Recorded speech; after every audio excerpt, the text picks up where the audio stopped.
قالوا اقررنا قال فاشهدوا وأنا معكم من الشاهدين فمن تولى بعد ذلك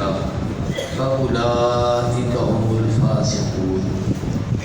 قال النبي صلى الله عليه وسلم إنما بعثت معلما. وقال رسول الله صلى الله عليه وسلم إنما بعثت رحمة مهداة. وقال النبي صلى الله عليه وسلم فضلت على الأنبياء بست أعطيت جوامع الكلم ونصرت بالرعب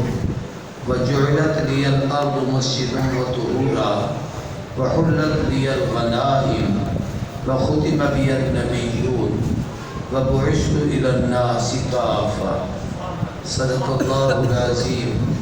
وصدق رسوله النبي الكريم. اللهم صل على محمد وعلى آل محمد كما صليت على إبراهيم وعلى آل إبراهيم إنك حميد مجيد.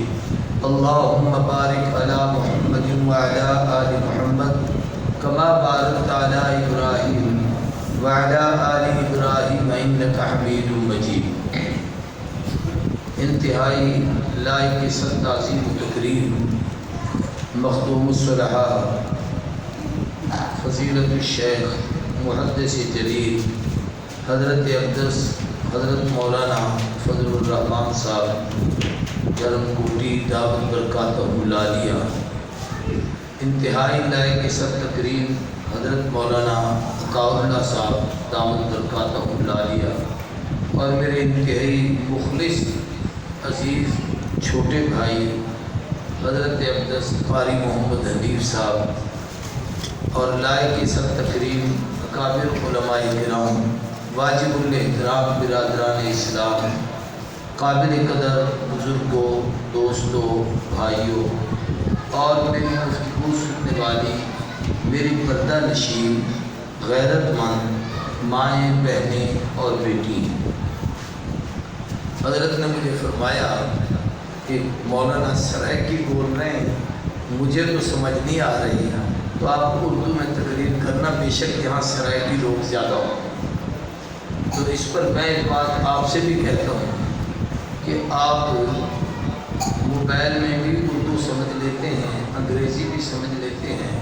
سارے چینل بھی سنتے ہیں، خبریں بھی سنتے ہیں، BBC لندن بھی سنتے ہیں، وائس آف امریکہ بھی سنتے ہیں، اس کی اردو سمجھ آتی ہے، اور جب قرآن اور حدیث کی بات آئے اور آپ کو قومی زبان میں کوئی آدمی کہے تو مجمع عام طور پر کہنے سوال ساری سرائکی چلاؤ، ٹھیک ہے کہ آپ کی اور میری زبان ہے، میں بھی اسی زبان، لیکن قومی زبان سب جانتے ہیں، سب پڑھتے ہیں، سب سمجھتے ہیں، اس لیے اسی میں گفتگو کرنے سے سب کو فائدہ ہوتا ہے، تو میں حضرت کے حکم پر اسی پر گفتگو کر رہا ہوں۔ سیرت طیبہ کا مقدس عنوان ہے، سیرت ایک بڑا تفصیلی موضوع ہے، ربیع الاول میں سیرت کے چرچے کچھ زیادہ ہوتے ہیں، اور اس کی حکمت یہ ہے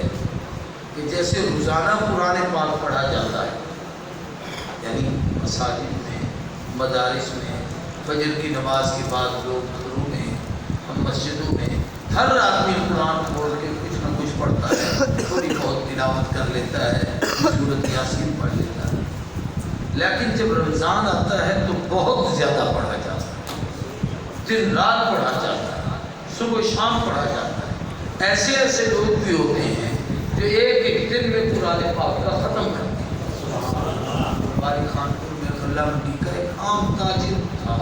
یعنی وہاں منڈی کا آدمی، روزانہ وہ شام کو افطاری کے بعد مسجد میں بیٹھتا اور فجر کی نماز پڑھ کے وہاں سے نکلتا تھا، ہر رات شام کو بیٹھتا تھا اور مغرب کے بعد تلاوت شروع کر دیتا تھا، اور صبح کی نماز کے وقت وہ قرآن پڑھتا تھا۔ یعنی ناظر عام آدمی کی یہ کیفیت ہے کہ قرآن بھائی اتنا کیوں پڑھتے ہو؟ روزانہ پڑھا جاتا ہے لیکن رمضان میں کیوں؟ اس لیے کہ رمضان قرآن کے آنے کا مہینہ۔ تو محبوب کی سیرت کے چرچے روزانہ ہوتے ہیں، تذکرے روزانہ ہوتے ہیں، تقاریب روزانہ ہوتی ہیں، محافل روزانہ ہوتی ہیں، سیرت کانفرنسیں روزانہ ہوتی ہیں۔ اور یہ جو ہمارے مدرسوں میں بچے علماء کے پاس پڑھتے ہیں، اگر بخاری پڑھ رہے ہیں تو نبی کی سیرت ہے، ترمذی پڑھ رہے ہیں تو حضور کی سیرت ہے، مسلم پڑھ رہے ہیں تو حضور کی سیرت ہے، تفسیر پڑھ رہے ہیں تو حضور کی سیرت ہے، حدیث پڑھ رہے ہیں تو حضور کی سیرت ہے، فقہ کے مسائل سمجھ رہے ہیں تو حضور کی سیرت ہے۔ یہ روزانہ تذکرے ہوتے ہیں، لیکن عوام الناس میں اتنے نہیں ہوتے، کوئی دکانوں پر ہیں، کوئی کاروبار ہے، کوئی کہیں پر ہیں۔ لیکن جب ربیع الاول آتا ہے تو ان تذکروں میں اضافہ ہوتا ہے، کانفرنسیں ہوتی ہیں، جلسے ہوتے ہیں، اجتماعات ہوتے ہیں، بڑی بڑی تقریبات ہوتی ہیں۔ بعض دفعہ آدمی سوچتا ہے یا ربیع الاول میں زیادہ کیوں؟ اس لیے کہ جس مہینے میں قرآن آیا اس میں قرآن کا ذکر زیادہ ہے، جس میں محمد کریم آئے ہیں اس میں محبوب کا تذکرہ زیادہ ہے۔ اس پر دو تین بنیادی باتیں میں کہہ کر پھر میں نے اس آیت پر گفتگو کرنی ہے جو میں نے آپ کے سامنے پڑھی۔ پہلی بات تو یہ ہے کہ سب کا اس پر اتفاق ہے کہ نبی کریم صلی اللہ علیہ وسلم کی ولادت و سعادت ربیع الاول میں، سوائے پیران پیر شیخ عبد القادر جیلانی رحمہ اللہ کے، ان کا ایک تفرد ہے، وہ فرماتے ہیں 10 محرم کو حضور کی ولادت، یہ ان کا ایک تفرد ہے۔ کسی بزرگ سے ہماری کوئی چڑ نہیں، کسی سے ہماری کوئی بحث نہیں، کسی سے ہماری کوئی لڑائی نہیں، ان کی ایک تاکید ہے، ان کے پاس کیا حوالہ ہے، کیا بات ہے وہ جانے، ان کا مسئلہ جانے۔ لیکن میں نے ایک بات آپ کو کہی ہے کہ اکثریت اس پر متفق ہے، بلکہ اجماع اس پر ہے کہ حضور اکرم صلی اللہ علیہ وسلم کی ولادت ربیع الاول کے مہینے، اس میں سب کا اتفاق ہے۔ اس پر بھی سب کا اتفاق ہے کہ حضور کی ولادت سوموار کے دن، جس کو ہم پیر کہتے ہیں، سوموار یعنی جمعہ کے بعد تیسرا دن وہ سوموار بن جاتا ہے، ہفتہ اتوار اور تیسرا دن وہ سوموار کا ہو۔ تو اس دن حضور اکرم صلی اللہ علیہ وسلم کی ولادت ہوئی، اس پر سب کا اتفاق ہے۔ حضرت شیخ بیٹھے ہیں، آپ سارے لوگ بیٹھے ہیں، آپ میں سے کئی لوگوں نے حج عمرے کیے ہوئے، ہر جمعرات کو اور ہر پیر کے دن حرم کعبہ میں بھی، حرم نبوی میں بھی بڑے لمبے لمبے دسترخوان بچتے اور اس وقت شام کو زمزم بھی رکھا جاتا ہے، کھجوریں بھی رکھی جاتی ہیں، کاوا بھی رکھا جاتا ہے، مختلف اور نعمتیں بھی ہوتی ہیں، اور لوگوں کو پکڑ پکڑ کر بٹھایا جاتا ہے۔ اور عرب کا مزاج ہے کہ وہ اس دن روزہ رکھیں، عرب کی طبیعت ہے، اہل عرب۔ میرے ساتھ ایک واقعہ بھی تھا، یہی میرا بیٹا 7 سال کا، ہم عمرے پر تھے تو مسجد نبی میں تلاوت کر رہا تھا، مجھے پیاس لگی تو میں نے اسے کہا پانی پلا دو۔ وہ پانی بھر کے لے آیا، اس نے مجھے پانی پلایا۔ میرے ساتھ ہی تھوڑا سا فاصلے پہ ایک نوجوان بہت خوبصورت حسین، لیکن وہ وہاں کے لباس کے مطابق عرب کا نہیں، مصری لباس میں، یعنی اس نے پینٹ پہنی ہوئی تھی، شرٹ پہنی ہوئی تھی، ایسے لگتا تھا جیسے کوئی کالج میں یا یونیورسٹی کا بچہ ہو، لیکن وہ پڑھ رہا تھا تفسیر، یعنی وہ اس کا مطالعہ کر رہا تھا، میں تلاوت کر رہا تھا۔ میں جب پانی پینے لگا نا تو اس نے یوں کر کے مجھے دیکھا پورا، میں یہ سمجھا کہ اس کو پیاس لگی، تو میں نے بیٹے کو کہا ان کو بھی پانی پلا دو۔ وہ پانی بھر کے جب اس کے پاس آیا تو وہ غصے ہو گیا، اس نے کہا انگلش صاحب میں روزے سے ہوں، تمہیں پتہ نہیں آج سوموار کا دن ہے اس لیے روزہ رکھا ہوتا ہے۔ میں نے کہا اس سوچ میں پڑ گیا کہ اس چیز کا میرے ہم تو پاکستانی ہیں لیکن ہمارے تو خواب خیال میں بھی نہیں تھا، ہم نے کتابوں میں پڑھا پھر بھی یاد نہیں رہا۔ حدیث میں آتا ہے، حضور سے پوچھا گیا محبوب آپ اس دن روزہ کیوں رکھتے ہیں؟ آپ نے فرمایا فیہ ولدت، اس دن میری پیدائش وفیہ بعثت، اس دن مجھ پہ اظہار نبوت اور اعلان رسالت ہوا ہے۔ پھر فرمایا اس دن میں نے ہجرت شروع کی ہے، اور فرمایا اس دن میں مدینے پہنچا ہوں، حضور کی زندگی کے اہم ترین واقعات کا تعلق سوموار کے دن کے ساتھ ہے، تو حضور اس دن کو اللہ کا شکر کے طور پر شکر منانے کے لیے روزہ رکھا کرتے تھے، اور آپ کی عادت تھی۔ آج تک اہل عرب اسی طریقے سے اس سنت کو زندہ کر کے سوموار کے دن روزہ رکھتے ہیں، گویا حضور کی ولادت کی خوشی روزے سے کرتے ہیں کہ محبوب نے بھی اس دن روزہ رکھا، ہم بھی روزہ رکھتے ہیں۔ اور ہم اجمی لوگ جو یہاں رہتے، ہمارا مزاج یہ ہے، اچھا یہ عجیب بات ہے کہ حضور نے نا کسی تاریخ کو روزہ نہیں رکھا، دن کو روزہ رکھا،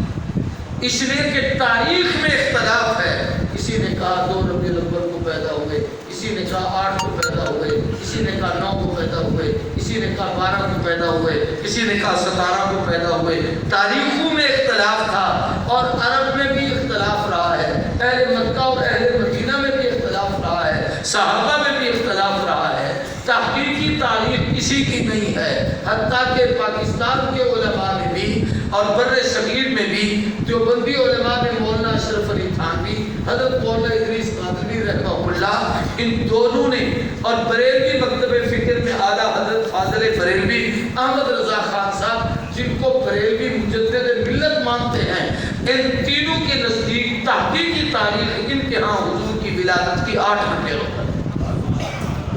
8 کو ولادت مانتے ہیں، 12 کو وفات مانتے ہیں۔ یہ ان کی بات کر رہا ہوں، میں اختلاف کی باتیں نہیں کر رہا ہوں۔ حضور نے کسی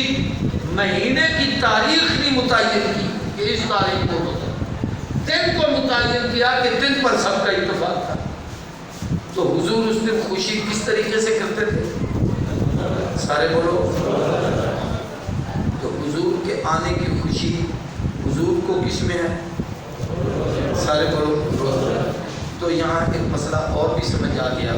کہ جس دن روزہ ہوتا ہے اس دن عید نہیں ہوتی۔ جس دن روزہ ہوتا ہے، نعرہ تکبیر، نعرہ تکبیر، خطیب نقطہ دان حضرت مولانا عبدالکریم صاحب ندیم،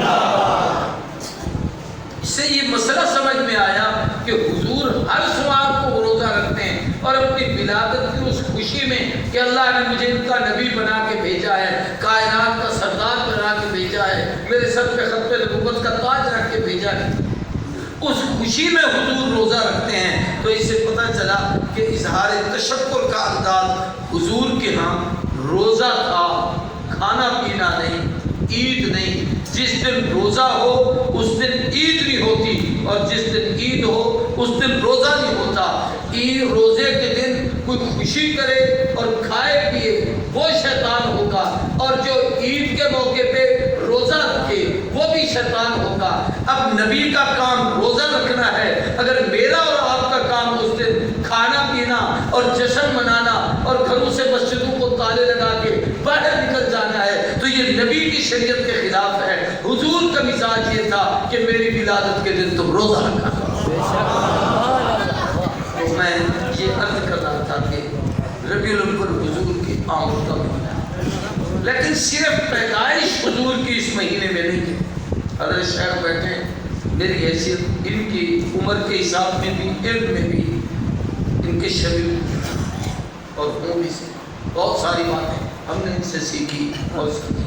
یہ جو کچھ ان نے فرمایا یہ کوئی میری تعریف و توصیف نہیں، یہ حضرت کی میرے لیے دعائیہ کلمات ہیں جو ان کا حسن سر ہے۔ اللہ ویسا بنا ہے، اللہ اسے قبول کر دے۔ منانم کے مندانم، میں جانتا ہوں کہ میں کیا ہوں، میرے اندر کیا ہے، میں کس حیثیت کا ہوں وہ مجھے پتا ہے، اور یہ اس کریم کا کرم ہے کہ اس نے عیبوں کے پردے ڈال دیے۔ ایک عیب بھی خدا ظاہر کر دے تو شاید آپ میرے وہ بھی آپ میری بات ہی نہ، یہ اس کا احسان ہے کہ اس نے اتنی بڑی عمر میں اس نے سارے گناہوں کے پردے ڈالے۔ ہم اس کریم کا جتنا شکر ادا کریں اتنا۔ تو میں یہ عرض کر رہا تھا کہ حضور کی صرف ولادت نہیں اس مہینے میں، بلکہ ولادت کے 40 سال بعد آپ کی جو پہلی مکی سالہ زندگی ہے جس میں آپ کا بچپن بھی ہے، آپ کی جوانی بھی ہے، آپ کی ازدواجی زندگی بھی ہے، آپ کی اولاد بھی ہے، اس میں آپ کی تجارت بھی ہے اور آپ کے معاملات بھی ہیں، بلکہ آپ نے وہاں پر کئی فیصلے بھی کیے ہیں، اہل عرب سے کئی معاہدے بھی ہوئے ہیں اور کئی جناب اس قسم کی ترکیبوں میں حضور کی معاشرتی، معاشی، اخلاقی زندگی گزری ہے۔ تو جب اللہ نے 40 سال کے بعد آپ پہ اظہار نبوت کیا، ایک ہے عطائے نبوت، امت کا اجماعی عقیدہ ہے اہل سنت والجماعت کا کہ کنت نبیا بل آدم بین الماء والطین، اور قرآن کی نص قطعی میں ہے وَإِذَا أَخَذَ اللَّهُ مِيثَاقَ النَّبِيِّينَ لَمَا آتَيْتُكُم مِّن کتاب وحکمہ ثُمَّ جَاءَكُمْ رَسُولٌ، اللہ نے اس وقت رسول کہہ دیا تھا یاسین والقرآن الحکیم انک لمن المرسلین۔ یاسین کا معنی علماء نے یا حرف ندا لکھا اور سین کو سید کا مخفف لکھا ہے کہ اے نبیوں کے سردار، اے کائنات کے سردار، یاسین والقرآن الحکیم، اللہ کہتا